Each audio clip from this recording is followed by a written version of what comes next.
Hi friends, welcome to Ghana employees pension న్యూస్కి స్వాగతం. EPFO పెన్షనర్లకు ప్రభుత్వం గుడ్ న్యూస్. ఆ వివరాలు ఏంటి ఈ వీడియోలో మనం తెలుసుకుందాం ఫ్రెండ్స్.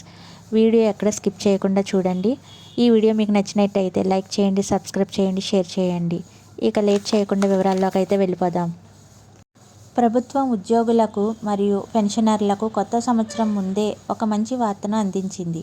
ఈపీఎఫ్ఓ జీతం పరిమితిని పెంచే దిశగా అడుగులు వేస్తోంది. ఇది దీర్ఘకాలంగా ఉద్యోగాలు చేస్తున్న డిమాండ్ను సానుకూల స్పందనగా చూడవచ్చు. ఫలితంగా కోట్లాది మంది ఉద్యోగులు ఎక్కువ పొదుపు మరియు మెరుగైన పెన్షన్ లాభాలను పొందే అవకాశం ఉంది. ఇటీవల పార్లమెంటు శీతాకాల సమావేశాల్లో ఈ విషయం చర్చకు వచ్చింది. దేశవ్యాప్తంగా ఉద్యోగాల సమస్యలపై దృష్టి సారించారు.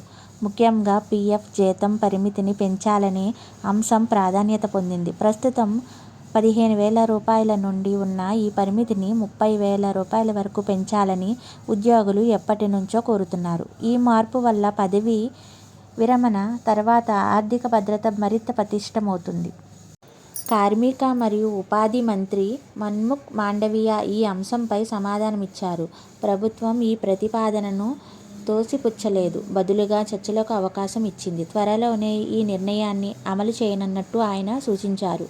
అయితే ఈ ట్రేడ్ యూనియన్లు, పారిశ్రామిక సంస్థలు వంటి సంబంధిత పక్షాలతో సంప్రదింపులు జరపాల్సి ఉంటుందని చెప్పారు. ఇది అందరి అభిప్రాయాలను పరిగణలోకి తీసుకొని ముందుకు సాగేలా చేస్తుంది.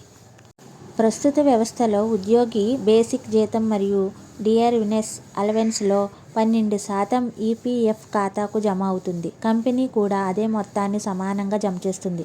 ఉద్యోగి వాటా పూర్తిగా ఈపీఎఫ్కు వెళ్తుంది. కానీ కంపెనీ వాటా EPF, EPS employees pension scheme మరియు EDLI employees deposit linked insurance మధ్య విభజించబడుతుంది. ఈ పరిమితి పెరిగితే ఎక్కువ మొత్తం జమ అవుతుంది.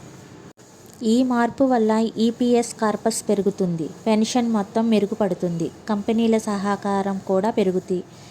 ఉద్యోగులకు పన్ను రహిత దీర్ఘకాలిక పొదుపులు సులభమవుతాయి. మొత్తంగా ఇది ఉద్యోగుల ఆర్థిక భవిష్యత్తును మరింత బలోపేతం చేస్తుంది.